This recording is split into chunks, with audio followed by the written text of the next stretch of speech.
And we're on. What's up, y'all? We found Hello, another. hello.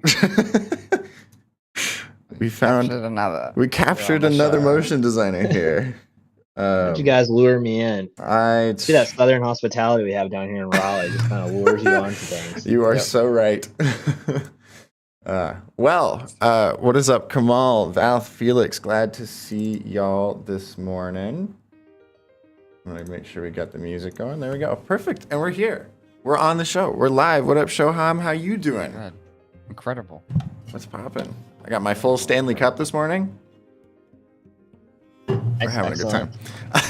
As you should have a full Stanley Cup. What are you drinking this morning, man? I'm a classic black coffee guy. Keep it minimal, keep it simple for the flavor. But yeah, creativity really comes out in the work. Less of my coffee. I see. You gotta leave room. I get it. That's right. Austin, you chugging along on the water train? Always on the water train with me. Yep. I feel that. Gotta do it. Fantastic. Well, this lovely morning we have the wonderful co-founder Mack Garrison from the Studio Dash here in Raleigh. Oh my Lord. Hello. Thanks for having me, guys. This is gonna be fun. I'm looking forward to it. Yeah, me too, man. I'm excited. It'll be good. Now, no, I don't have the questions pulled up, so I am gonna have to lean on you for that as per usual. Okay, question number 1. Hello. That is actually what we have written. Nice. It's a good solid start to a show. Having hello in there. I think so too. The first little cue we got for you is we're just trying to figure out, what does your typical day-to-day look like? What are you even up to, my guy? Tell me about it. It's a good question. So for folks, maybe first off, who don't know who Dash Studio is, what are you doing? No, just kidding. But folks who aren't familiar with our work, so Dash is neighbors to Ravi here in Raleigh, North Carolina. We're a high-end animation motion design studio that really believes in the power of creativity and community. So we started back in 2008 with this idea that if you make good work and bring great people together, good things start to happen. And so what started as an initial endeavor with my business partner Corey and myself, just the two of us having some fun, slowly but surely we kept getting more asks, and there's more necessity to grow. So 2 became 4, became 8, became 10, and we're lucky enough to be hitting 15 people here in the next couple of weeks, which is really exciting. Wow. So with all that, what's that breakdown look like?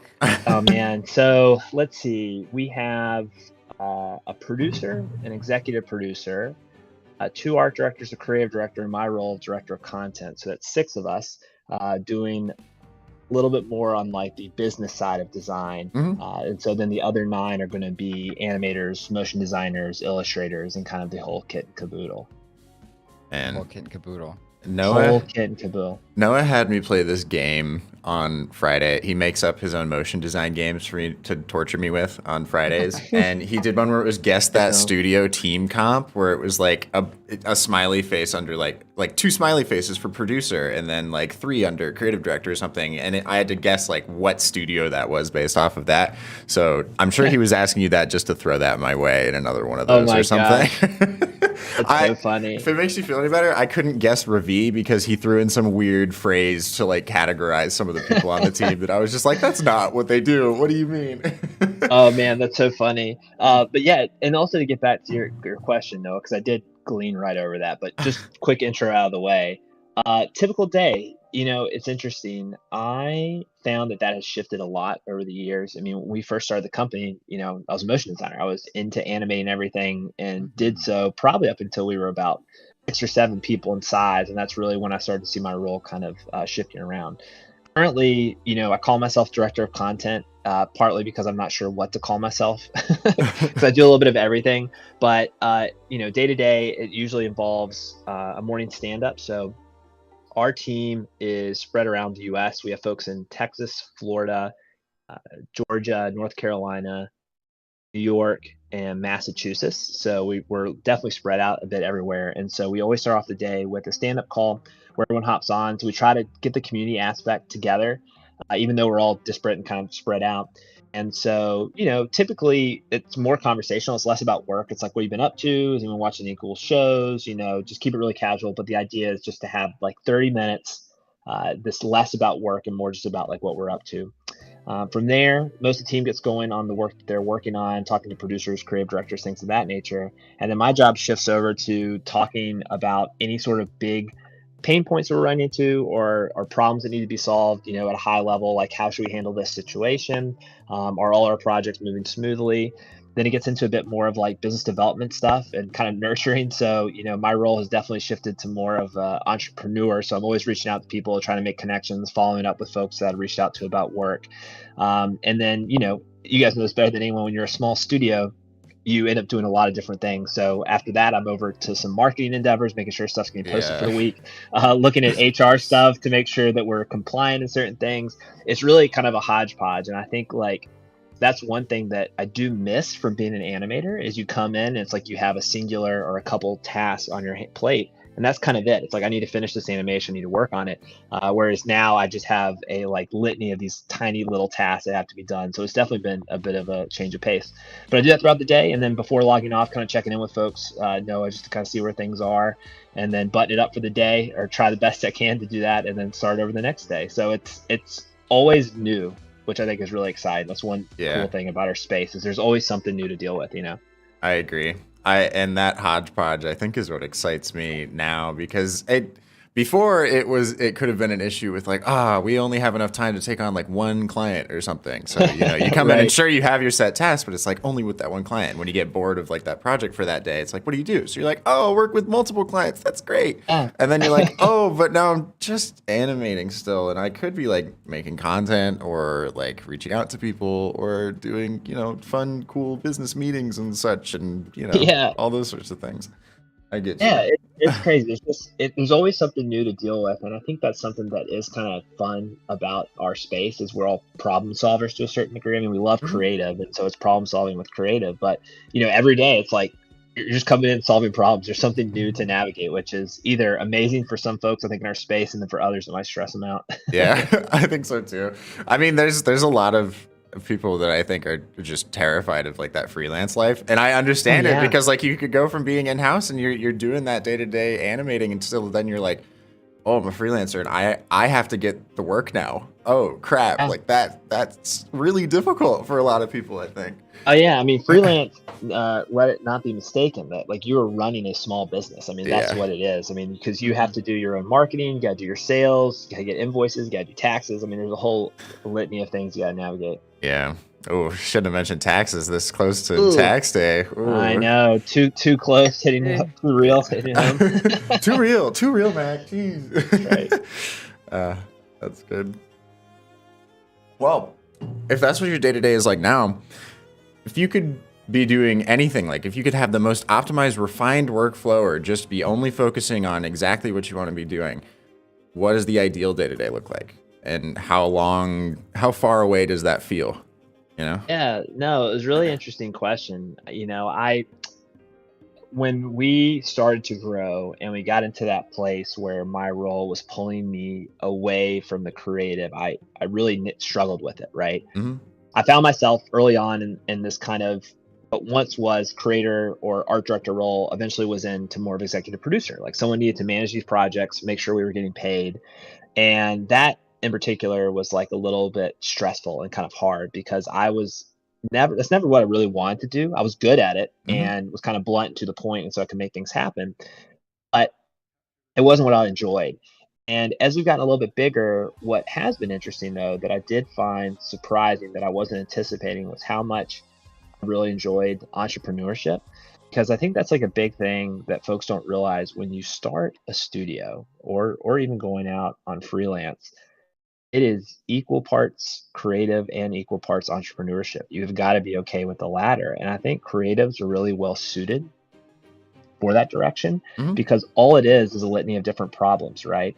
And there is no right answer. And I think that's a big key thing that I found as we've grown the studio, is that you talk to a lot of great people and folks who have navigated certain difficult situations, and all of them will tell you that there is no playbook for it. And so when there's not a playbook and there's not a singular outcome and there's a million different ways to get to that stuff, now you're talking through the lens of what a creator is, right? Because we've all can make something, get to the same spot in After Effects, and we've all built it a million different ways. Right. Someone might have, some script that's super easy and buttoned up, and then you have my mess of a composition that's made of like 100 comps, Yeah.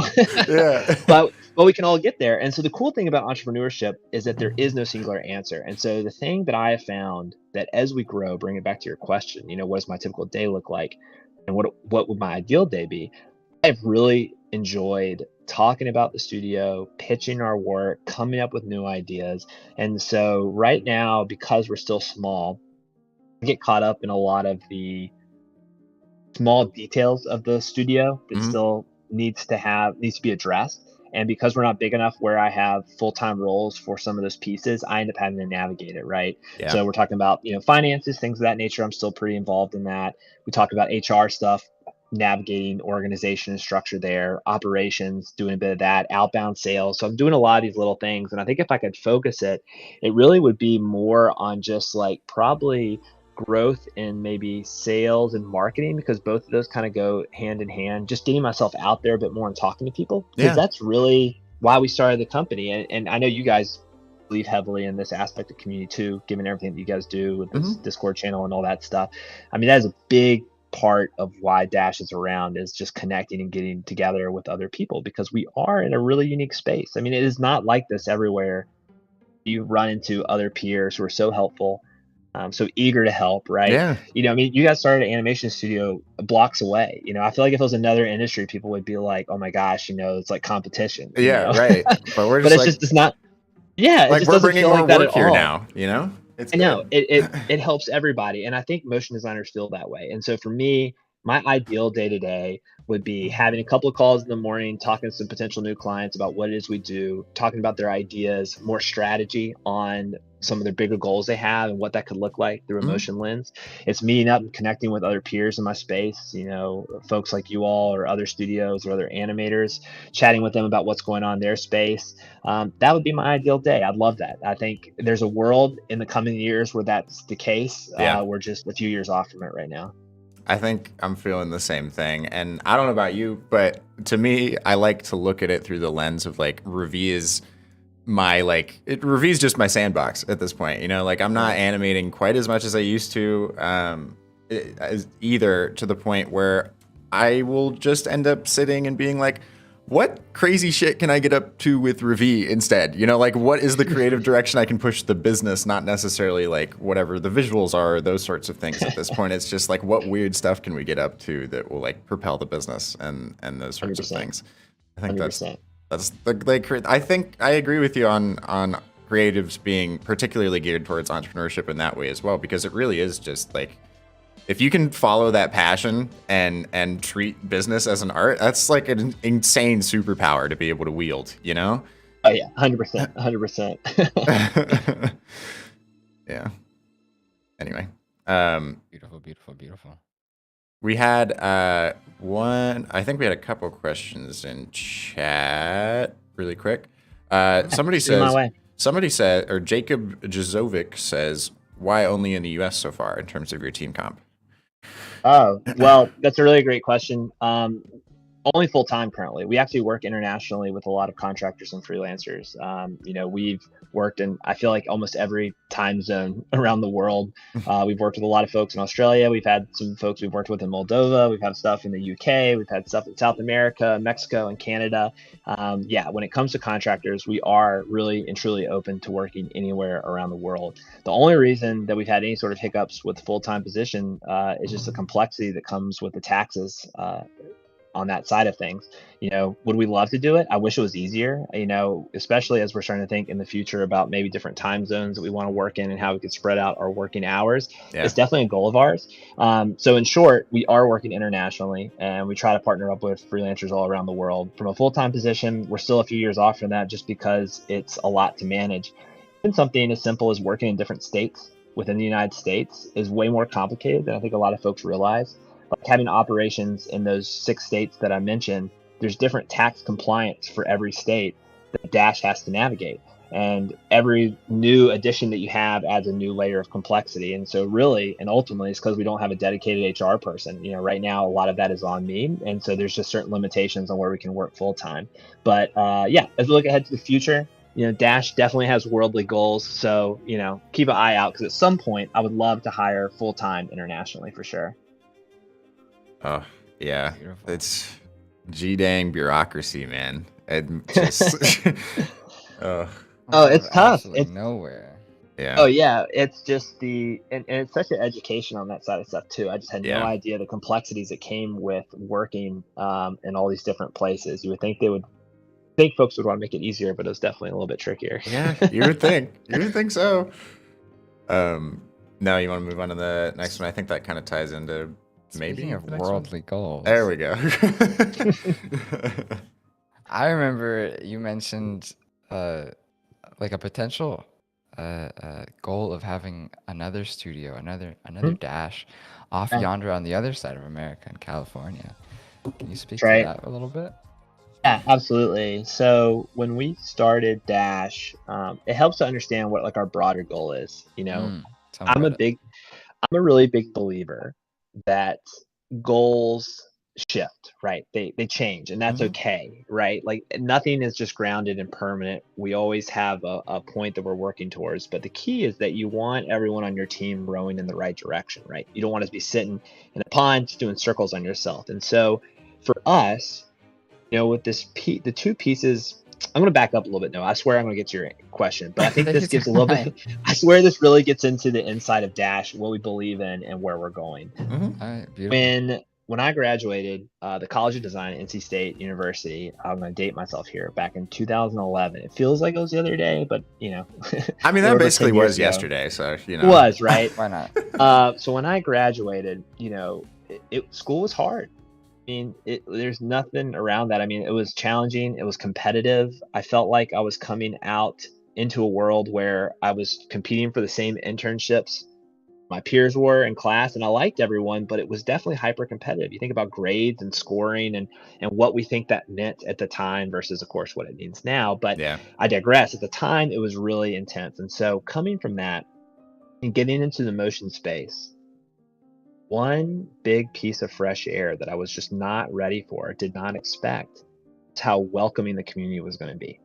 Right? I came into an agency here in North Carolina that was lucky enough to have a really big animation team. The group I was working with had, I would think, like 15 animators on the team, which is pretty crazy in general at that time, let alone in North Carolina of all places. And I was looking in the room. It was like my first day, and I remember looking around, and I was like, every one of these animators is better than I am. Like it was a humbling experience. I mean, they're so talented. And they were all better than me. And I was petrified. I was like, am I going to be able to pull weight? Am I going to be able to keep this job? Like I was nervous. And within the first week, all that had washed away because of how helpful and eager these folks were to help me. People coming up, hey, Mac, you know, listen, just let me know if you ever had any questions about anything. Happy to help. Or, hey, let me show you how to do this. You're actually animating this, I think, a little different way. I think if you try it this way, it'll be better. And within the first couple of weeks, I got to know all these animators on my team, every one of them who I was kind of intimidated by just based on their talent, was all giving their time, energy, and effort to make me better. I started going to conferences, and it was the same deal. Everyone there, these conferences were like, hey, you know, let's connect, let's stay in touch. And so I was blown away from what I had viewed as this really hyper competitive space. The community and how welcoming it was really resounding, and it made a huge impact on me. So community was a big thing right off the bat. Second piece of it was I found out how much I love to solve problems. Like I loved it. Like I loved the email from a client that's like, oh my gosh, I was in such a pickle. This is exactly what I was looking for. I can't believe you made this. It's beautiful. It solved my problems. Thank you so much. Like I love that. I love that feedback. I ate it up.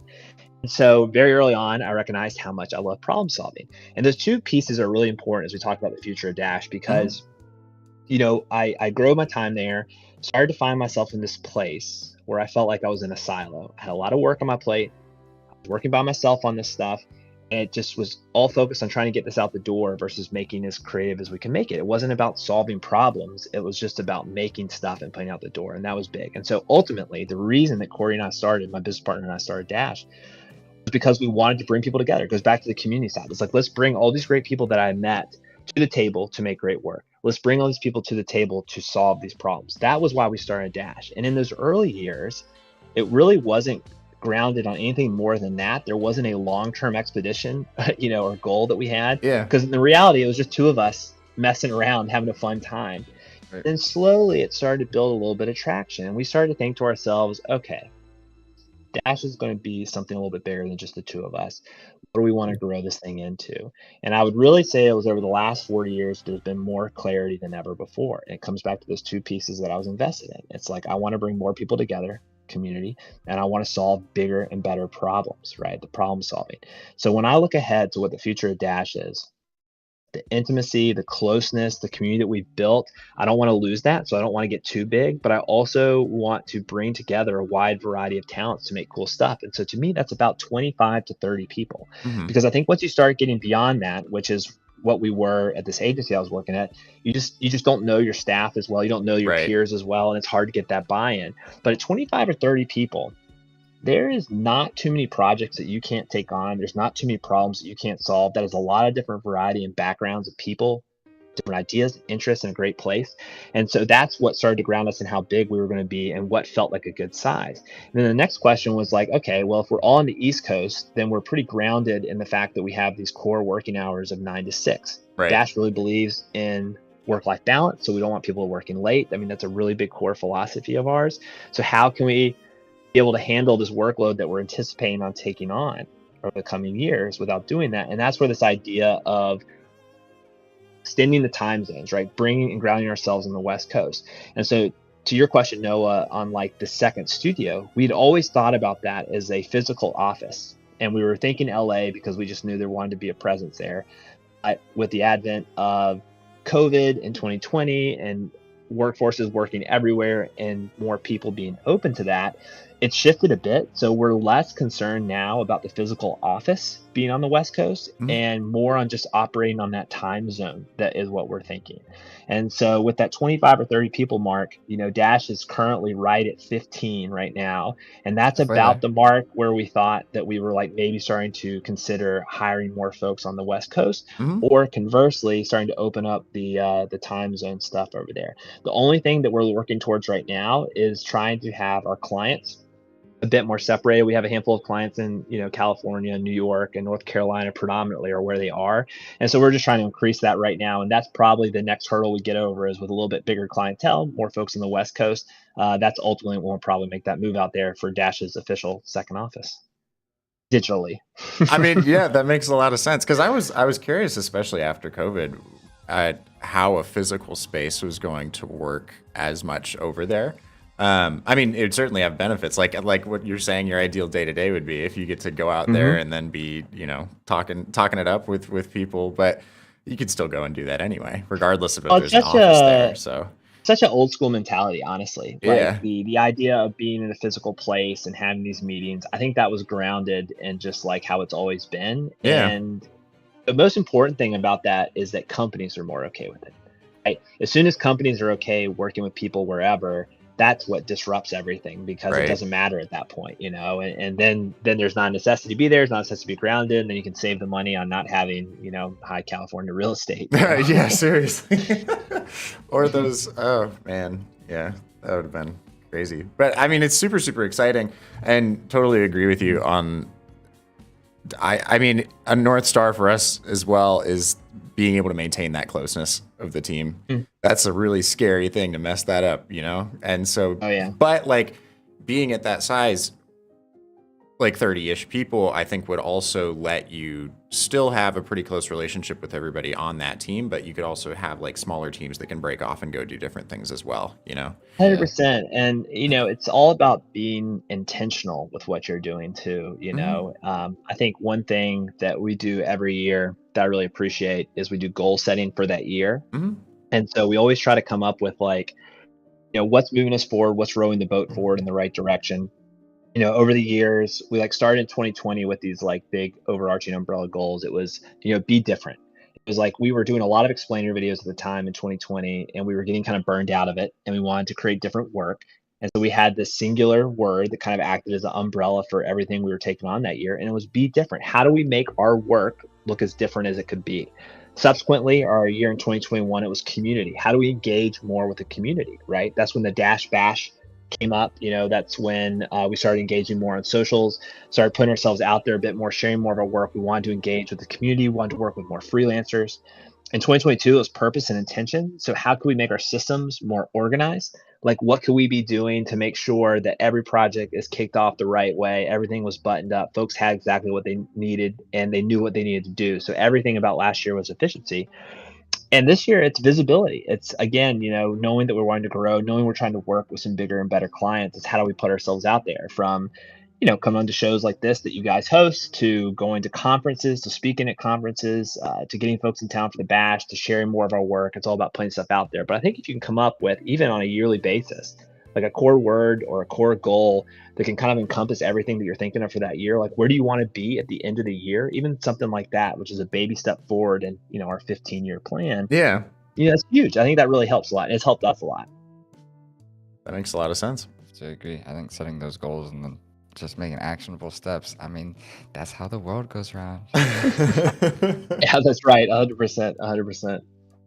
Now, you mentioned something real fun. We have some other questions, but I'm just curious. Yeah. You mentioned something real fun that I really enjoyed last time I popped over to it, and it's of course the Dash Bash. So that really came out of. By the way, the Dash Bash is well, I'll let you do just a quick spiel on what the Dash Bash is. Yeah. And we can talk about it. Yeah, no worries. So the Dash Bash is an animation and motion design festival that is happening in Raleigh, North Carolina this summer, July 20th and 21st. Our tickets prices are actually going up on May 1st. So if you're considering going, definitely check it out, www.dashbash.net. There's my plug, Noah. Thank you. I got you. More time to plug it. Yeah, that's right. Don't you worry.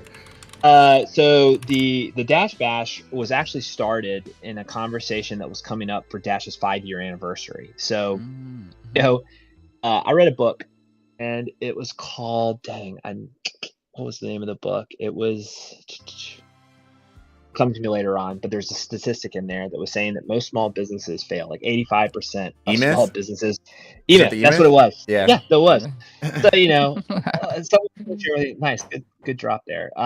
Someone told me to read that book, and I got to this one part of it, and there was a statistic that talked about 85% of businesses fail within the first year, and then of the remaining businesses, like something crazy, like 70% will fail by year 5. I mean, just not great statistics. Yeah. If you're starting a company.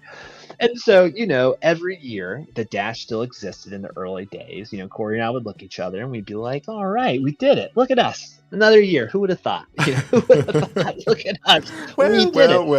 I know. Well. Looky. Who's still here? So we did that, and at the end of the day, that was it. We never did any big little celebrations. We were always just glad to be there, and we kept moving forward. So we were coming up on our 5-year anniversary, and we were like, we should do something to celebrate. And we had gone to some of these great festivals like Style Frames in New York, F5, or Blend Fest was another popular one we went to. And all these events were so critical to us in our growth, just because it introduced us to folks in the industry that we really admired. It introduced and connected us with other freelance and contract animators who could elevate our work. And there was a lot of really good things coming out of these events, and we were so grateful for that. And so we said, what if we just have like this big party? We'll invite all those people that we've met at these events. We'll have them here in Raleigh, and we can celebrate Dash. We'll call it the Dash Bash. It'll be one big party. Well, quickly we started to think through that, and we're like, well, there's not really a motion festival in the Southeast. Creative South is a great conference. It's very design driven, but it's not really motion driven. So we're like, well, maybe what if we just turn this into like a conference, and we just invite some of the people that we hold in high regard, and we get them to come here. And that's exactly what we ended up doing. So what started as this idea for a party quickly became something a little bit bigger than that. So, our first set of lineups were folks like Dottie Sonata, Golden Wolf, Rachel Reed. She had just left Gunner and was doing freelance. We had Eddie Nito and then McRae from Hobbs, a great producer panel. I love their stuff. OK Motion Club, Sarah Beth Morgan, just phenomenal illustrator. Wilson Brown with Ant Food. They did some amazing stuff. Joy 10 from Buck. TJ Kearney, producer, who's just incredibly smart. Jorge Canedo, of course, with Ordinary Folk now. Just a lot of really great people. Marcel Zool from State Design. And I think the big differentiator for that festival and why it was so successful was kind of the intimacy that came with it. Yeah. Just you got to hear these great talks. Everyone was approachable, even the speakers themselves. Everyone was hanging around. You could really build up, good communication with everyone, have good chats.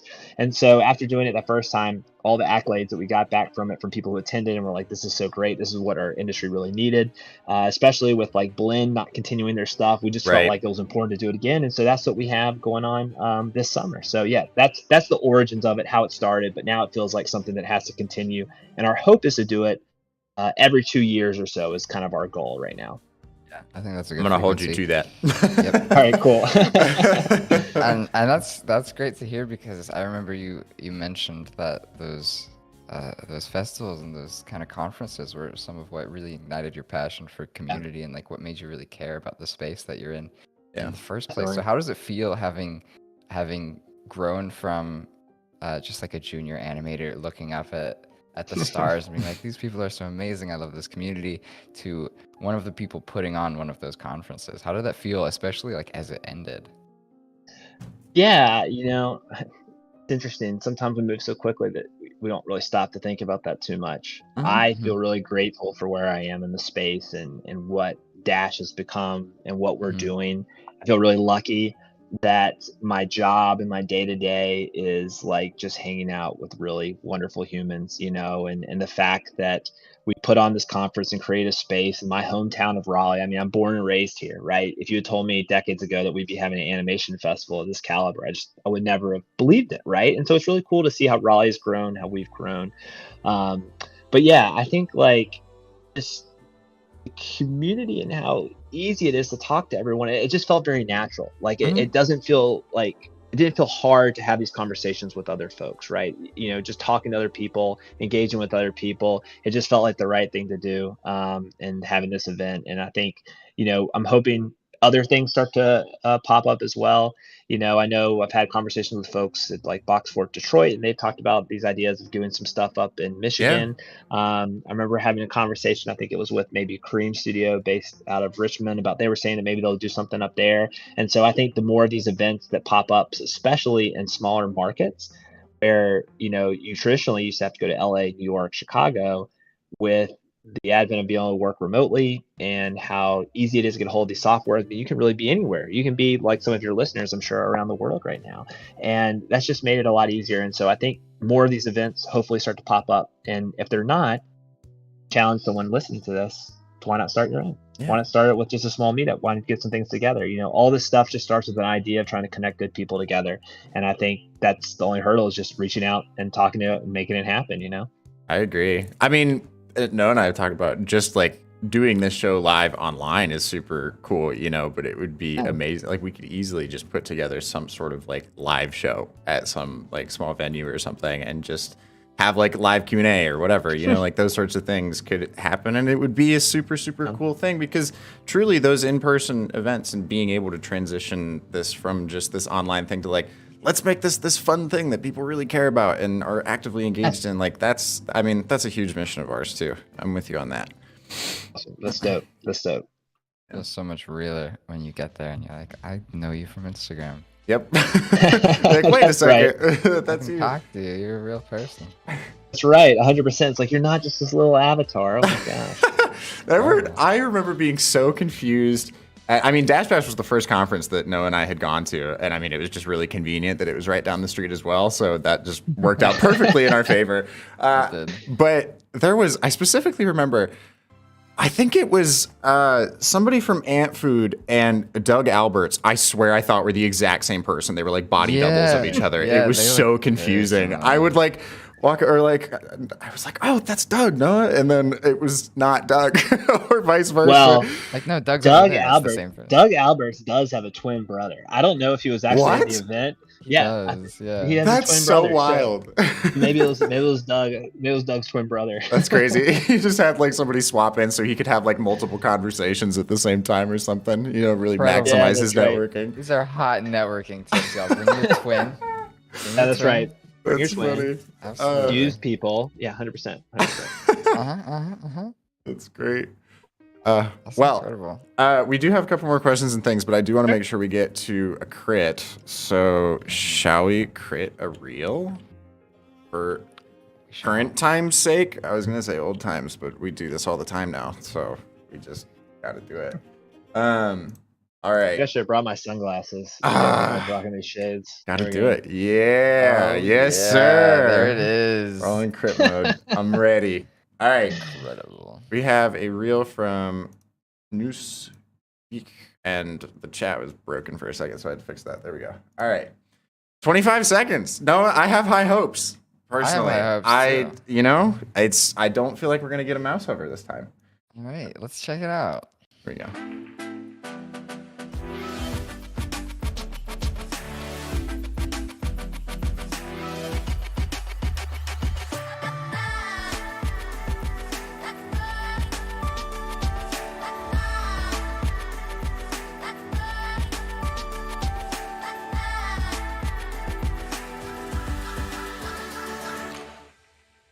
Just escaped it for me. Just barely escaped it. If there's another scene. Now, Mac, for context, typically we will just hover our mouse when we feel like a reel should have ended, so that we can like gauge that for feedback and stuff. And this just barely escaped it for me. Usually, it's like almost exactly at 30 seconds every time for freelance reels for me. I don't know why. It just maybe that's my attention span now. I don't know, but that's usually what it feels like. Anyway, thoughts. I shan't go first. I thought it was good. I did. I liked it. I thought it was nice.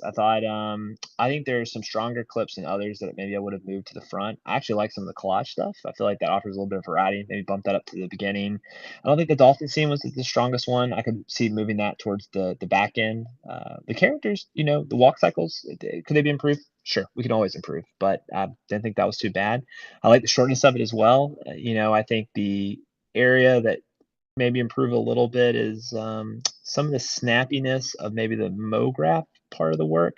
But overall, I think this is a really, really strong reel. I mean, I would look at this and take this in consideration as we were, hiring contractors.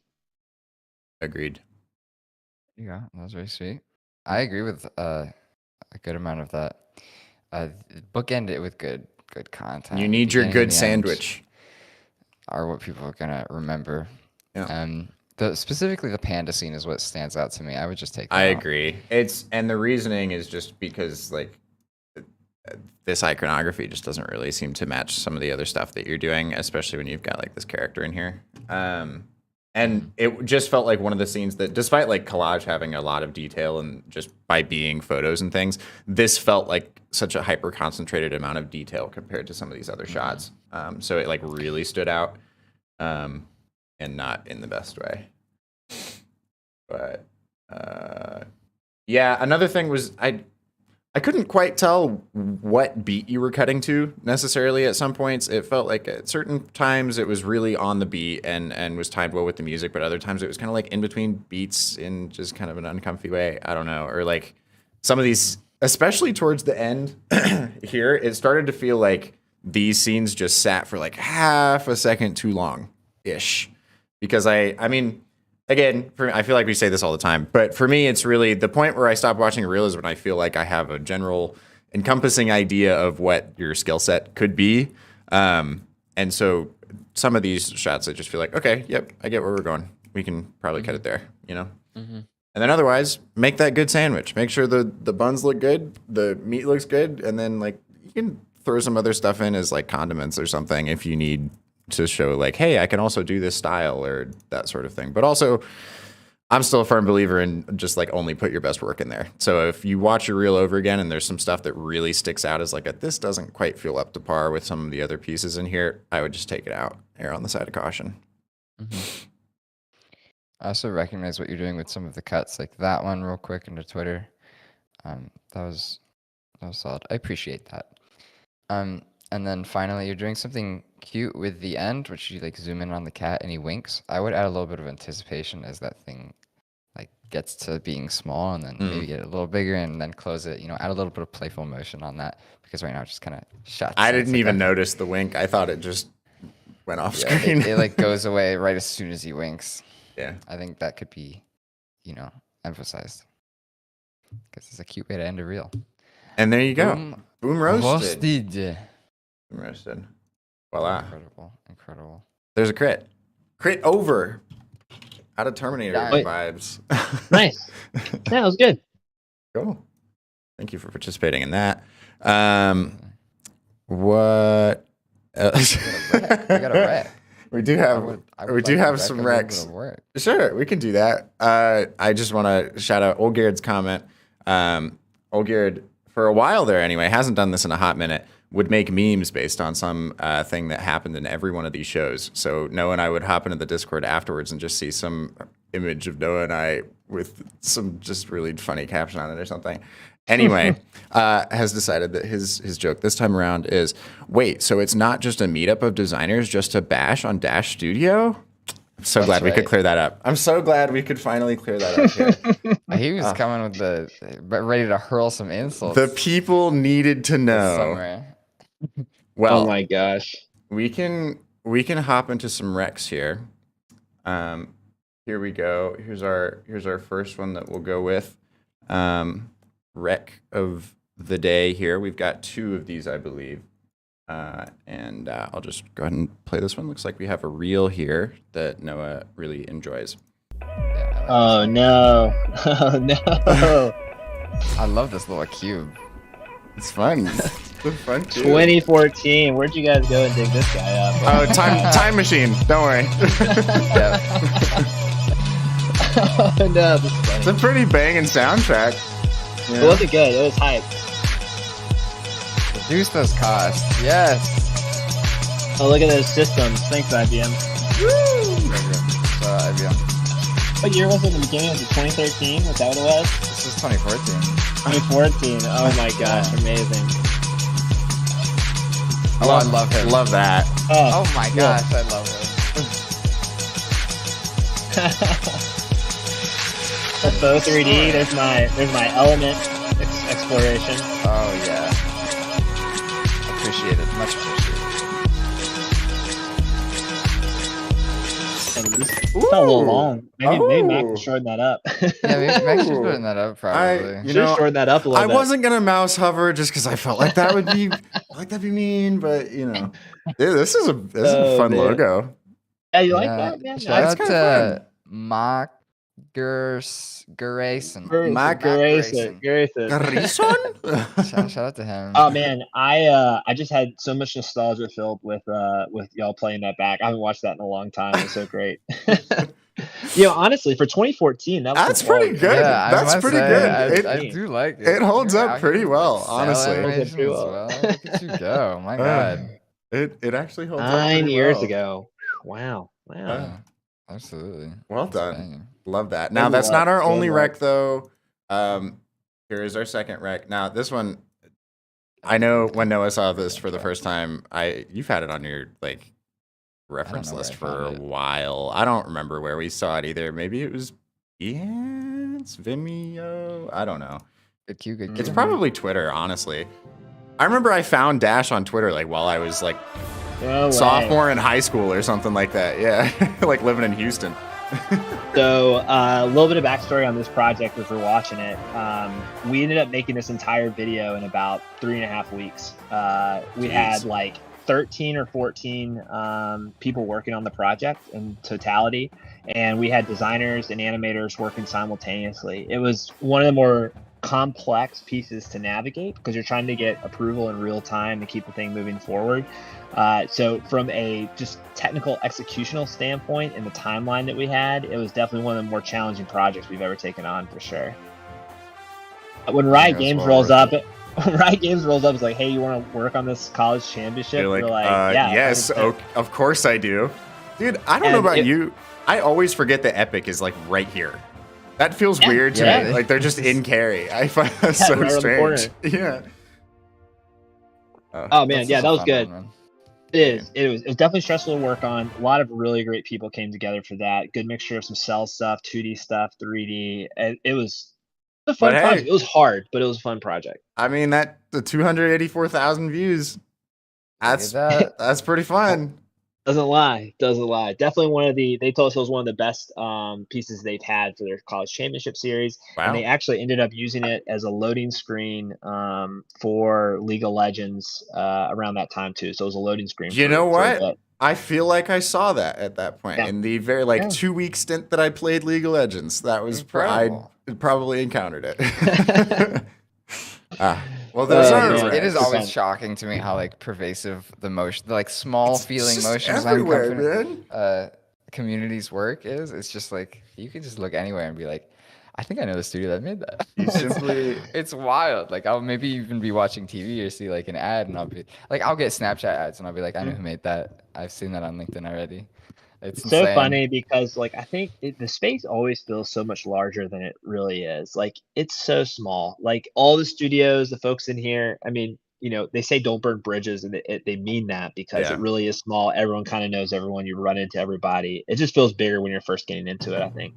Yeah, I agree. We prefer bridges very, very lightly toasted, if at all. That's right. Just a little bit, for s'mores or something. I don't know. Yeah, right. Keep it fun. Toasted. Now, I feel like this will. I'll ask one question from chat, and then I'm sure we got a couple more. But I feel like you and I probably have a pretty similar thought on this. Zuckerich says, ask him to tell subject lines that would surely make him open an email. I'm ready to write it down. So I would say, choose your words carefully, because then you'll be getting these emails for the rest of your life, probably. But I feel like, especially once we started hiring, I mean, I'm talking like I might have gotten like 1 to 2 freelance emails a week of people wanting to work with Ruby. But once we started trying to bring people on for more like permalancing roles or those sorts of things, I'm getting like two every couple of hours or something, and most of them are the same. It's just like my name, motion design freelancer or something, as in like here's the person's name and then motion design freelancer or something like that. I don't know, but I feel like most of the emails feel very, very similar, and I guess I would push this question more in a direction of what is an email you'd actually enjoy receiving? I have an answer for this too, but I want to hear your take first. All right, I'm gonna give you an answer through an email that I sent to a client one time. Amazing. All right, you ready for this one? I'll even give you the whole email. I'll read you the whole email that I sent. Perfect. So I was reaching out to an agency. I'm not going to call anyone out here by name. I don't want to put anyone on the spot, but I was reaching out to this agency that I wanted to work with. They did some really high end work. I mean, just some of the top work that's out there. And I was like, I've done the standard affair, like, hey, I'm Mack at Dash, blah, blah, blah. But the key to me, you really want someone to open an email. You got to do a little deep research on the individual and find something that's like a little bit of a carrot that no one else would know about that is just so intriguing.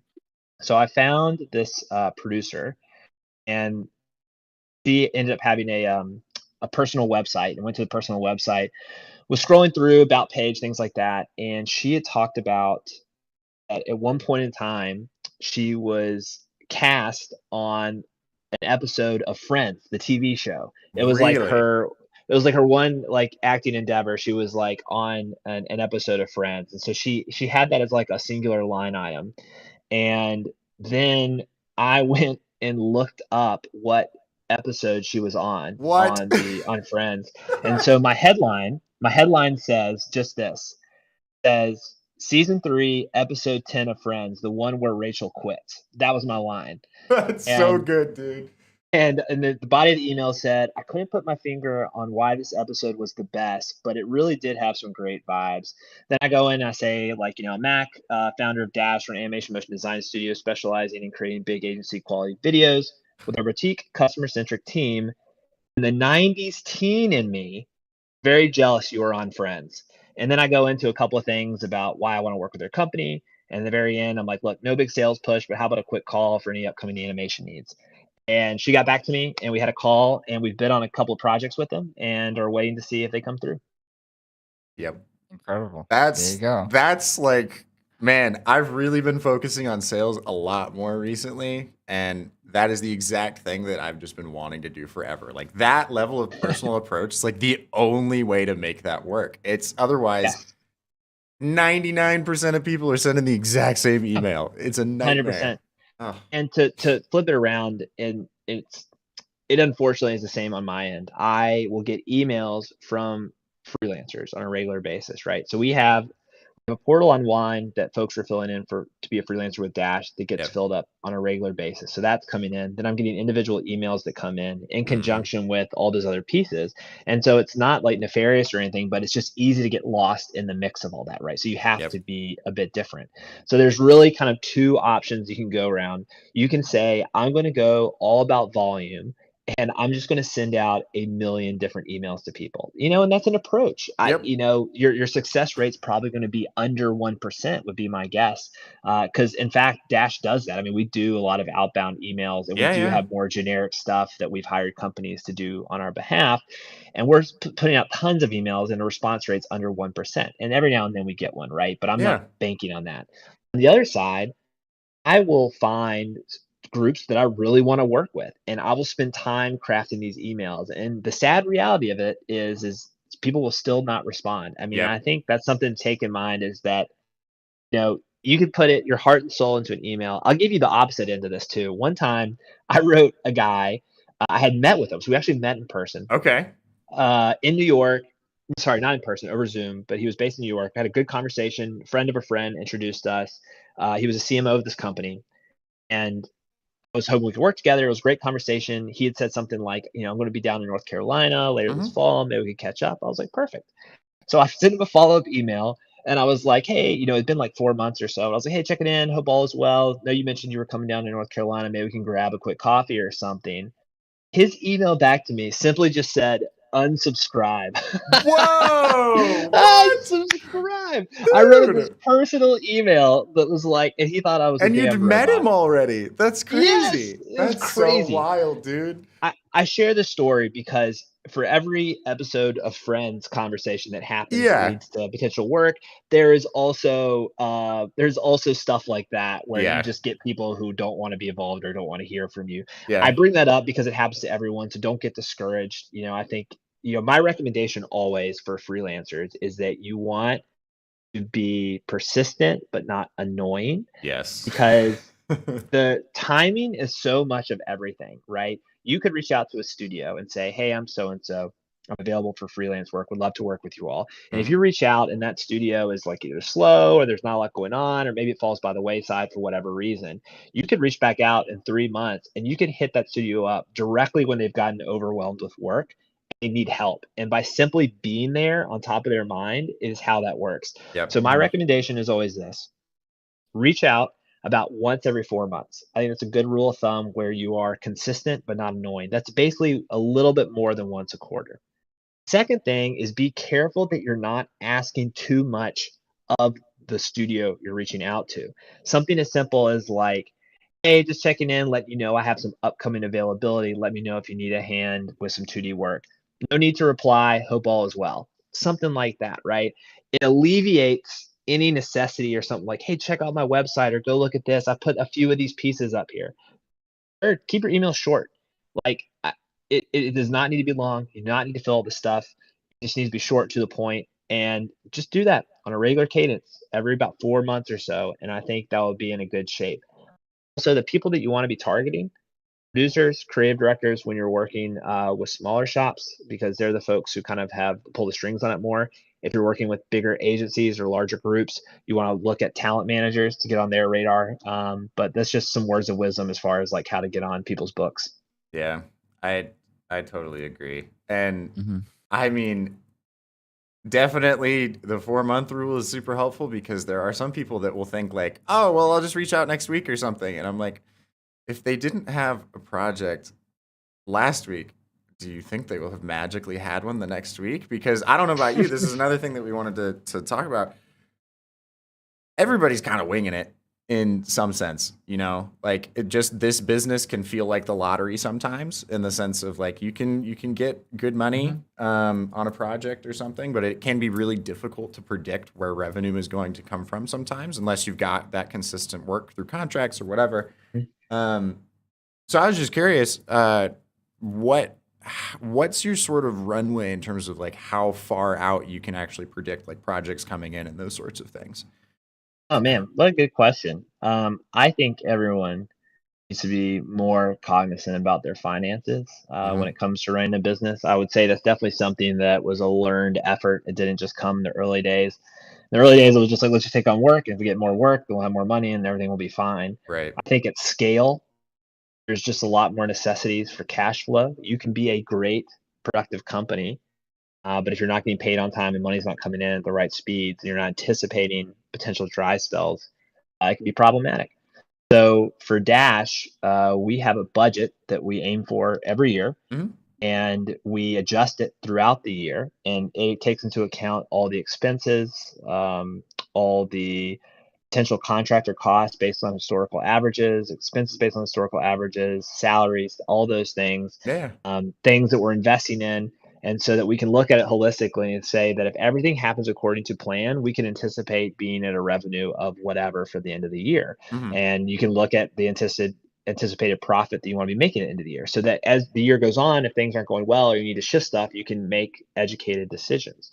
From a per project basis, Dash has a couple of different, we'll call them pipelines of work, right? There's the big maybes, right? These are people that are like new business development. I'm reaching out to them to say like, hey, you should consider Dash for a vendor. Let me get on a call. I'll show you our capabilities. I have a litany of folks that could range from anywhere between 30 to 50 people that have somewhat interest in us, but they don't have an immediate project, but I'm nurturing at a given level. That I'm still trying to figure out is what is the average win rate based on that. We also have like folks who are in a proper pipeline where they come to us with a project in hand. And I know right now that Dash can win anywhere between 30 to 35% of that work that does come in, right? And so when I have all this work, and let's say there's all these different project requests coming in, I can anticipate about 30% of that revenue of all those anticipated costs coming in. And I can anticipate getting that probably in about a couple of months' time. So that starts to give me an idea of like what's coming down the road. The other piece of this, and something that I advocate for, and hopefully everyone is doing, is that you should be splitting up, particularly if you're a studio, your payments, right? You should ensure that you're getting a down payment at the beginning of your project and then at the end of the project. I think there's flexibility on what your terms are. The term, just in case no one knows, net 15, net 30, net 45, net 60. That means that you are going to get paid 15 days after an invoice, 30 days after invoice 45. Dash has net 30 payment terms, and we negotiated that some in the past with bigger clients, unfortunately, who just have non-negotiables. But in general, we'll bill 50% up front and then 50% at the end of the project. And we have a spreadsheet that I'll look at so I can tell when money is coming in for what month and how much we can expect. And so what that enables us to do is I can look ahead and say, it looks like we're going to be kind of slow a couple of months from now because we don't have a lot of invoices that are going to be coming in. We need to make sure we build up some work to bring in more invoices. And that gives you a little bit more autonomy because we all navigate work coming in that doesn't feel like exactly the right fit for our studio. It's like, it pays okay. Is this really what we want to do? Yeah. If you're looking ahead and you can identify, we might be slow, then it's easier to say like, we need to take on this project. And then conversely, if you're like, I think we're actually going to be okay later this month. We're going to hit our revenue goals, what we're targeting based on our budget. We have enough work coming in. I think we could actually say no to this project. If we don't really want to do it, we can say no to it. And otherwise, you're really just doing a lot of guessing on that sort of stuff. And so just the simplicity of kind of projecting about what percentage of a projects do you win, getting money at the front half of the project and the end of the project, and then tracking when that money is coming in and having a budget for your year, that'll just set you up for success and ensure that you have proper cash flow throughout the year. That makes sense. Makes a lot of sense. That's good advice. That's great stuff right there. Finance 101 as a designer who's learned finance. That's important. We'll hit Gunner up and we'll have to do some courses at their new school. That'd be fun. Cool. Well, I know that we are out of time, unfortunately. Noah, you have our final question.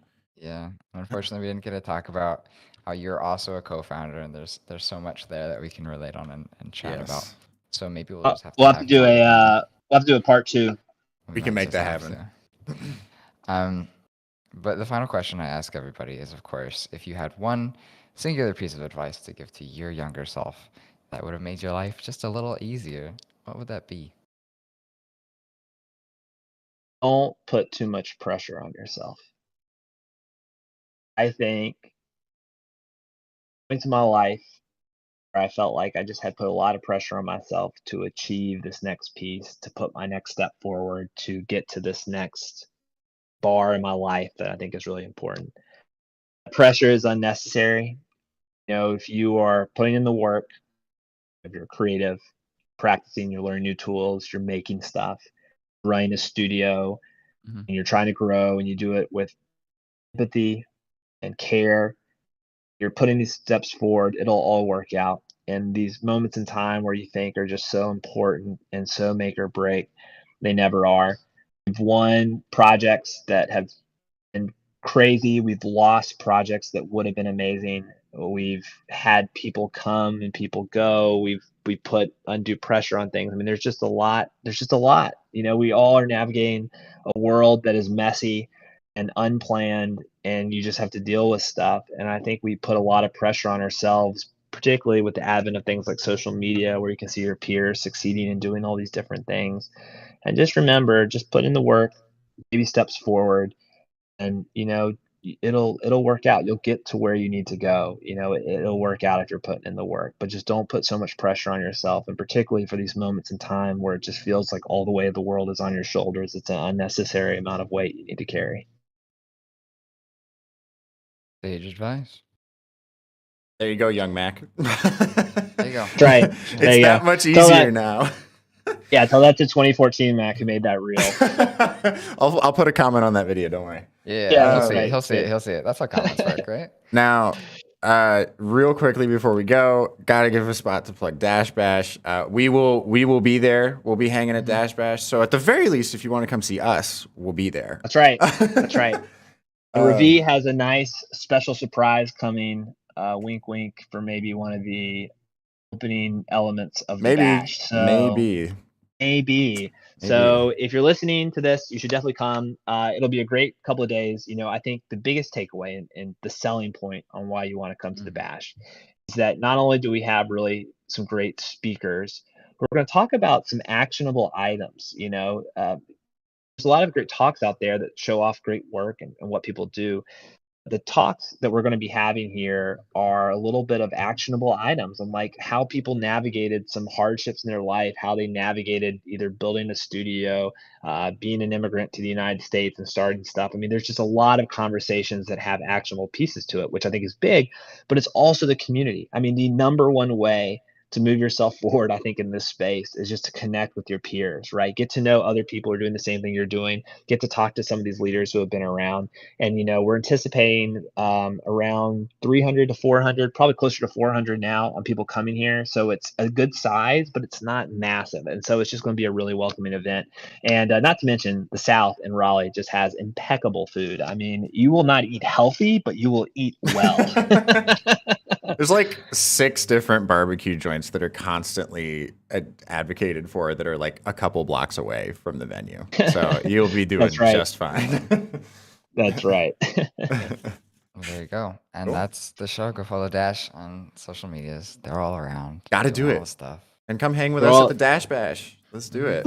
That sounds good. Thanks, guys. Yeah, of course. In the meantime, if you want to get your work submitted for critique, link in the description. Join the Discord, link in the description as well. Use hashtag Daily Motion Show when you post on social, and we just might